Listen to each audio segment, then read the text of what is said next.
Hey everyone, this is Ivan Viljoen, aka Tony 2 Cents for the 220 at 220generation.com.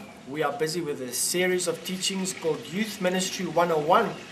And this, I've just finished a warning to parents, parts 1 and parts 2. Now we're going on with the various parts of the ministry. Remember, we are still in the planning stages. We're still planning the venue. I just want to say something about that real quick. If you plan, your planning takes about, if you know, listen, I'm going to start at the end of the month with the youth ministry or whatever.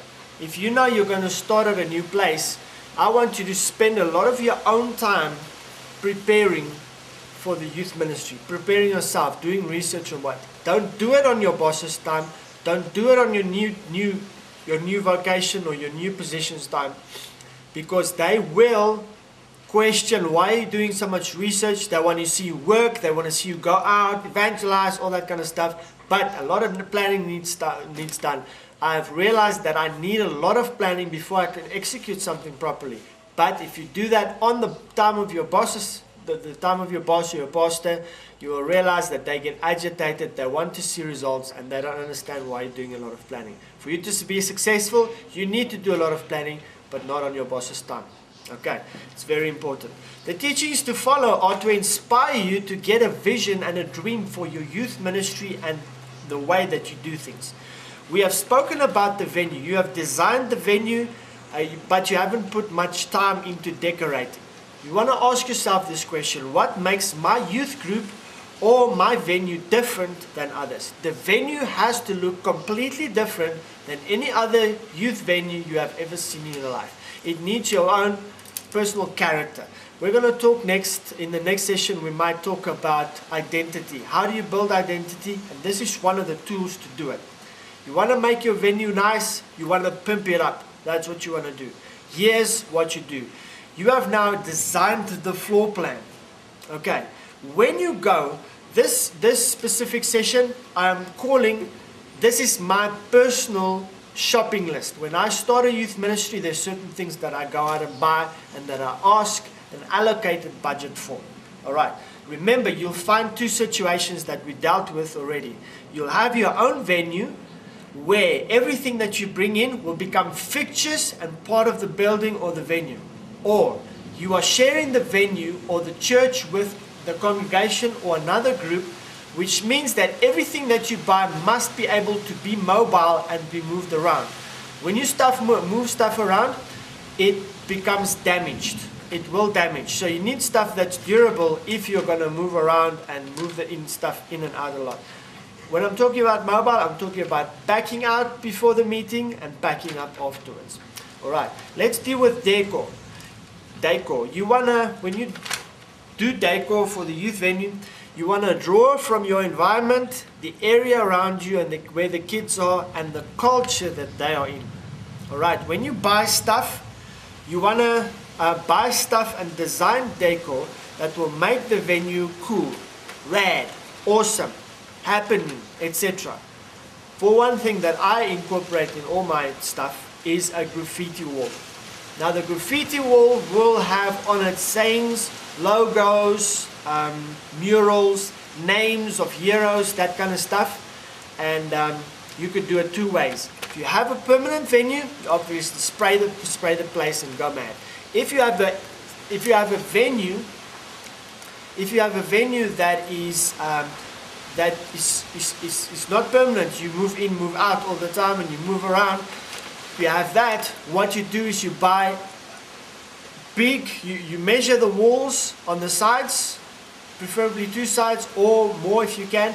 You measure the walls and you make material that you can sew together and that you can make, you can connect to the top and to the bottom via Velcro, or just stick it to stick it up, and then afterwards you just rip it off and you can roll it up and pack it away in the storeroom. That's what I do, and it helps a lot and it makes the place look very nice.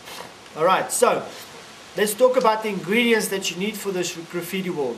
First of all, you'll need paint. There's special graffiti caps that you need.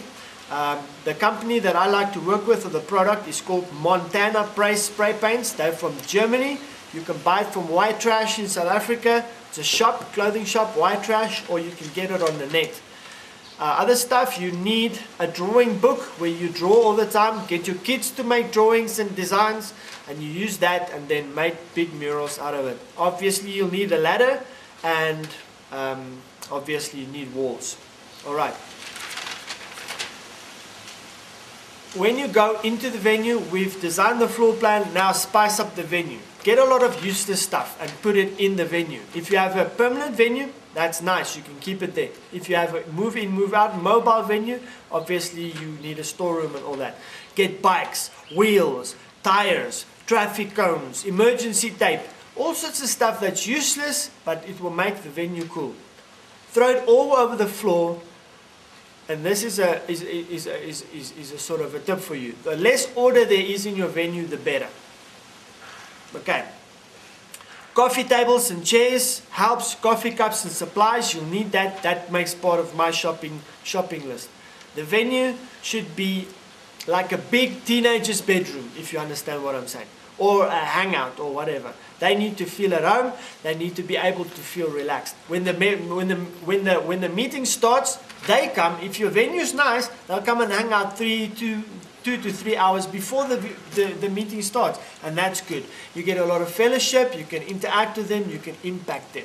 When the meeting starts, they're already there, and you get them involved in whatever. We already spoke about lighting and sound. We did that in the previous sessions. What I like to do is I like to incorporate games in my venue.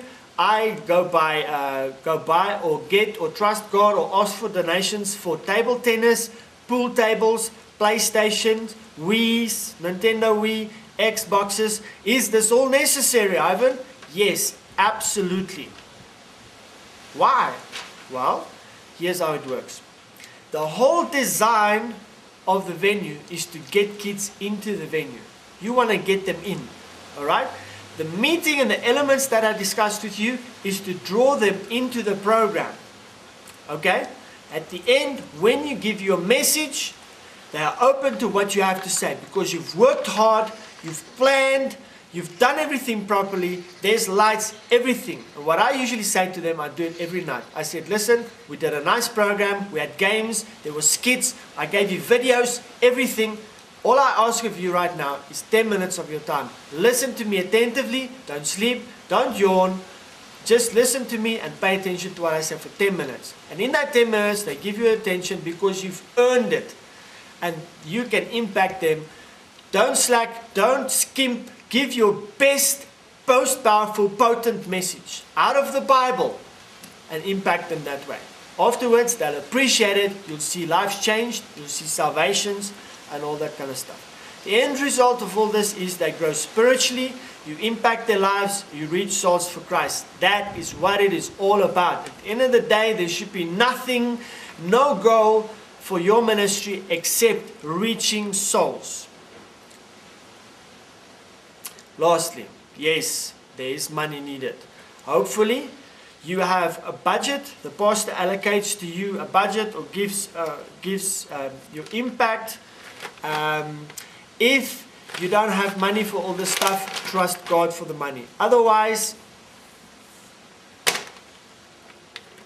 do drives where you get money in and fundraising schemes and whatever you can do what you can do. What pastor always said to me, listen, whatever your hand finds to do that. I think it's actually scripture. Whatever you can do it to try and acquire this stuff.